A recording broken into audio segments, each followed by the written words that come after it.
اللہ کے نبی ابھی دنیا میں آئے نہیں تھے کہ کرامات کا ظہور شروع ہو چکا تھا۔ حضرت آمنہ فرماتی ہیں کہ جب حضرت عبد المطلب میرے پاس آئے کہ بیٹی خوشبو استعمال نہ کیا کر، لوگ اعتراض کرتے ہیں، تو بی بی آمنہ نے کہا کہ ابا جان خدا کی قسم جب سے عبداللہ کا انتقال ہوا ہے، جب سے شوہر کا انتقال ہوا ہے، خوشبو لگانا تو دور کی بات خوشبو میں نے دیکھی بھی نہیں ہے۔ ہاں اتنی بات ضرور ہے کہ جس گلی سے گزرتی ہوں وہ گلی معطر ہو جاتی ہے، جس دیوار سے ہاتھ لگاتی ہوں اس دیوار سے خوشبو آنا شروع ہو جاتی ہے۔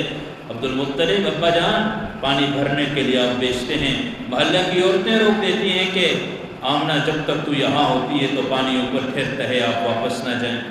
میں نے خوشبو نہیں لگائی۔ حضور صلی اللہ علیہ وسلم کے بارے میں اشارہ کر کے فرمایا جب سے یہ بچہ پیٹ کے اندر آیا ہے، اتنا ہی نہیں ابا جان جب رات کو سوتی ہوں کبھی حضرت نوح آتے ہیں، کبھی حضرت ابراہیم آتے ہیں، کبھی کون آتا ہے کبھی کون آتا ہے نورانی شکل کے اندر، اور مجھے کہتے ہیں مبارک ہو تو نبی آخر الزمان کی ماں بننے والی ہے۔ ابا جان یہ ساری اس بچے کی برکتیں ہیں، میں خوشبو استعمال نہیں کرتی۔ وہ بچہ دنیا میں آتا ہے تو کس انداز سے آتا ہے؟ حضور صلی اللہ علیہ وسلم خود فرما رہے ہیں، کہا کہ میرا دنیا کے اندر آنا کا 3 طرح سے انتخاب ہوتا ہے۔ ایک حضرت ابراہیم علیہ السلام کے بارے میں فرمایا کہ ان کی دعا تھی، کیا دعا تھی؟ قرآن کے اندر فرماتے ہیں ربنا وابعث فیہم رسولا منہم یتلو علیہم آیاتک۔ قرآن کے اندر حضرت ابراہیم علیہ السلام کی دعا کا تذکرہ ہے، اے اللہ ان کے اندر ایک ایسا رسول بھیج جو ان کو تیرے احکام سکھائے۔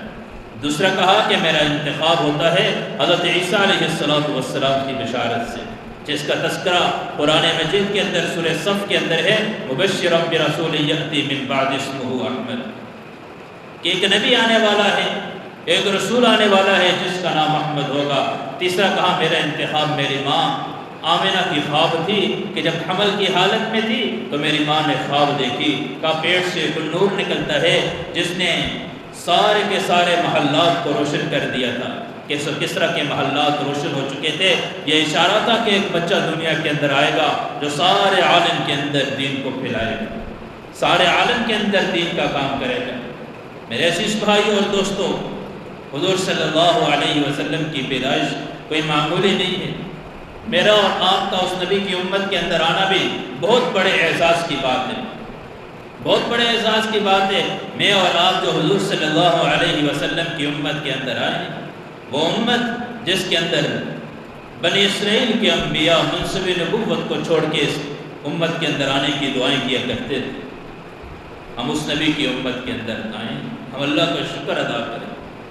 میرے عزیز بھائی اور دوستو، وہ نبی دنیا میں آتے ہیں، بچہ پیدا ہوتا ہے تو عموماً یوں ہوتا ہے کہ بچے کے ساتھ گندگی ہوتی ہے، ماں کے پیٹ کی نجاست ہوتی ہے، خون ہوتا ہے۔ میرے اور آپ کے نبی دنیا کے اندر تشریف لائے ہیں، خدا کی قسم بالکل پاک اور صاف تھے، دنیا کے اندر آئے تو حجرہ مبارک جو تھا وہ خوشبو سے معطر ہو چکا تھا۔ بچہ دنیا میں آتا ہے تو ناف کاٹی جاتی ہے، میرے اور آپ کے نبی جب دنیا کے اندر آئے ہیں تو پہلے سے ناف کاٹی ہوئی تھی، دوبارہ ناف کاٹنے کی ضرورت نہیں پڑی۔ بچہ پیدا ہوتا ہے تو اس کے بعد بچے کا ختنہ کیا جاتا ہے، مسنون یہ ہے کہ 7ویں دن بچے کا ختنہ کیا جائے۔ میرے اور آپ کے نبی مفتون حالت میں پیدا ہوئے ہیں، پہلے سے ختنہ کیا ہوا تھا۔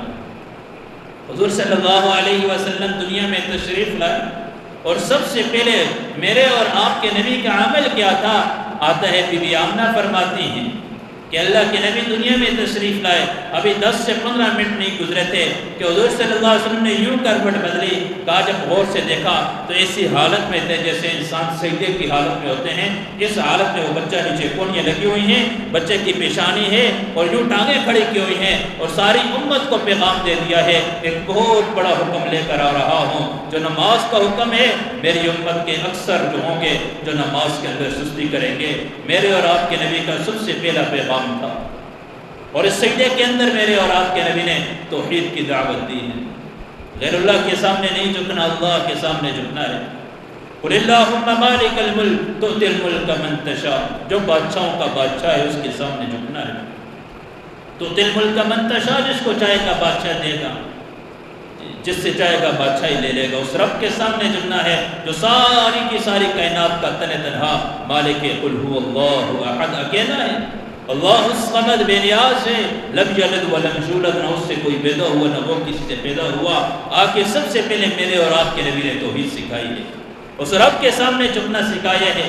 صحابہ تو اللہ کی عظمت بیان کرتے تھے، یا من لا تراہ العیون، اے وہ ذات جس کو آنکھیں نہ دیکھ سکیں، ولا تخالطہ الظنون، گمان کرنے والے اس کے بارے میں گمان نہ کر سکیں، ولا یصفہ الواصفون، تعریف کرنے والے اس کی تعریف نہ کر سکیں، ولا تغیرہ الحوادث، حوادثات زمانہ سے وہ بدلتے نہیں، ولا یخشى الدوائر، گردش زمانہ سے وہ گھبراتا نہیں، یعلم متاقیل الجبال، پہاڑوں کے اوزان کو وہ جانتا ہے، ومکائل البحار، سمندروں کی پیمائش کو وہ جانتا ہے، وعدد ورق الاشجار، درختوں کو پتوں کی تعداد کو وہ جانتا ہے، وعدد ما اظلم علیہ اللیل واشرق علیہ النہار، ان چیزوں کو وہ جانتا ہے جن کے اوپر رات اپنی تاریکی چھاتی ہے، اور ان چیزوں کو وہ جانتا ہے جن کے اوپر دن اجالا ڈالتا ہے۔ لا تواری منہ سماء سماء، ایک آسمان دوسری آسمان کو چھپا نہیں سکتا، ولا ارض ارضا، ایک زمین دوسری زمین کو چھپا نہیں سکتی، ولا بحر ما فی قعرہ، سمندروں کی تہوں کے اندر ہے اس کو بھی وہ رب جانتا ہے، ولا جبل ما فی بحرہ، پہاڑوں کی غاروں کے اندر ہے اس کو بھی وہ رب جانتا ہے۔ میرے اور آپ کے نبی نے آپ کے سب سے پہلے توحید سکھائی ہے کہ سارے بتوں کے سامنے جھکنا چھوڑ دو، ایک اللہ کے سامنے جھک جاؤ، ایک اللہ کے سامنے جھک جاؤ۔ بی بی آمنہ فرماتی ہے یوں ہی بچہ گود کے اندر تھا، چھت پھٹتی ہے حجرے کی، کاکے ایک بادل آتا ہے، سارے کمرے کے اندر دھند سی پھیل جاتی ہے اور غیب سے آواز آتی ہے طوفوا بہ مشارق الارض و مغاربہا، اس بچے کو مشرق اور مغرب اور کائنات کے سارے جہاں میں مشرق کی طرف لے جانا، مغرب کی طرف لے جانا، کہا ہر جگہ اس بچے کو گھمانا اور اعلان کرنا جو اس بچے کے نقش قدم پہ چلے گا وہ انسان کامیاب ہوگا، جو حضور صلی اللہ علیہ وسلم کے نقش قدم پہ چلے گا وہ کامیاب ہوگا۔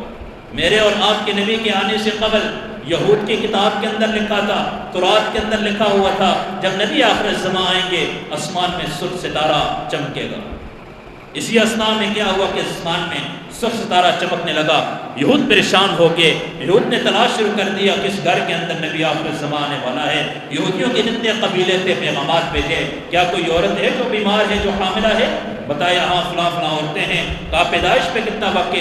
کسی کا بتایا 6 ماہ باقی ہیں، کسی کا بتایا 7 ماہ باقی ہیں۔ کہا قریب ولادت وضع حمل کسی عورت کا ہے تو نہیں؟ کہا کسی کا نہیں ہے۔ کہا جاؤ مدینے کی گلیوں کے اندر جا کے گھومو، معلومات کرو کہ کس گھر کے اندر بچے کے جننے کا وقت آ چکا ہے، کون سی عورت بیمار ہے، حاملہ ہے تو اس کے بچے کی پیدائش کا وقت آ چکا ہے۔ جب معلومات کی، کہا عورتیں تو ایسی ہیں کہ جو حمل سے ہیں لیکن وضع حمل کا وقت قریب نہیں ہے۔ مکہ کے اندر تلاش کرتے کرتے پتہ چلتا ہے کہ عبد المطلب کے گھر کے اندر ان کا وہ بیٹا جو سفر میں اللہ کو پیارا ہو چکا تھا، عبداللہ کے گھر کے اندر بی بی آمنہ حاملہ تھی اور بچے کی پیدائش کا وقت ہے۔ یہودی گھومنا شروع ہو چکے تھے۔ ہم تو سمجھتے تھے ہماری نسل کے اندر آئے گا، اسی وجہ سے یہود مخالفت کرتے ہیں کہ ہم تو بنی اسماعیل کے ہیں، یہ تو بنی اسماعیل میں ہیں، ہم تو بنی اسرائیل سے آ رہے ہیں، ہمارا ذہن تھا بنی اسرائیل کے اندر نبی آخر الزمان ہوگا، یہ تو بنی اسماعیل میں پیدا ہو چکے ہیں۔ حضرت ابراہیم علیہ السلام کے 2 بیٹے، حضرت اسحاق علیہ السلام سے جو 2 بیٹے تھے، ایک تھے اسماعیل، ایک تھے حضرت اسحاق، حضرت ابراہیم کے 2 بیٹے، اور حضرت اسحاق علیہ السلام کی نسل سے جو انبیاء تھے انہیں بنی اسرائیل کہا جاتا ہے، اور حضرت اسماعیل علیہ السلام کی نسل سے ایک ہی بیٹا تھا، وہ ایک ہی نبی آیا ہے، وہ نبی آخر الزمان ہے جو سارے کے سارے نبیوں پہ غالب آ گئے۔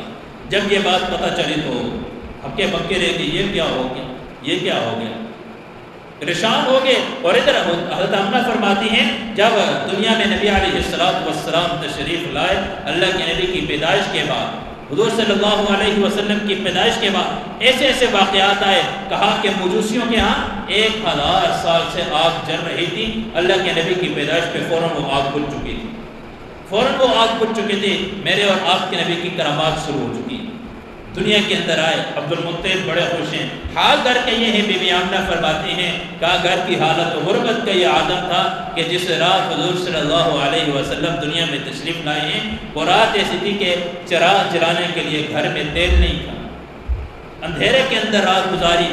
سحری کے وقت میرے اور آپ کے نبی دنیا میں آئے، سحری کے وقت حضور صلی اللہ علیہ وسلم دنیا میں آئے۔ عبد المطلب بڑے خوش ہیں۔ ہوتا یوں تھا کہ جب کوئی بچہ پیدا ہوتا اس کو بیت اللہ لے کے جاتے تھے، حصول برکت کے لیے بیت اللہ کا چکر لگاتے تھے۔ حضرت عبد المطلب اپنے پوتے کو اٹھاتے ہیں، سینے سے لگاتے ہیں، بوسہ دیتے ہیں، کہا میں اس کو بیت اللہ لے کے جاتا ہوں، اللہ نے میرا بیٹا مجھ سے جوانی میں لے لیا تھا، میرا بیٹا جوانی میں اللہ کو پیارا ہو چکا تھا، اس کی ایک نشانی میرے پاس آ چکی ہے، دادا بڑا خوش ہے، لے کے جاتے ہیں اور جا کے بیت اللہ کی چکر لگا کے واپس آتے ہیں۔ 7 دن گزرنے کے بعد بی بی آمنہ کہتی ہے حضرت عبد المطلب سے، ابا جان بچے کا نام کیا رکھیں؟ 7 دن ہو چکے ہیں۔ کہا کہ آمنہ میں نے اس بچے کا نام سوچ لیا ہے۔ ابا جان کیا نام سوچا ہے؟ کہا میں نے اس کا نام سوچا ہے اس سے پہلے ہوئے زمین پہ کسی کا نام نہیں تھا، اس کا نام محمد رکھا جائے گا۔ ابا جان کوئی خاص وجہ ہے؟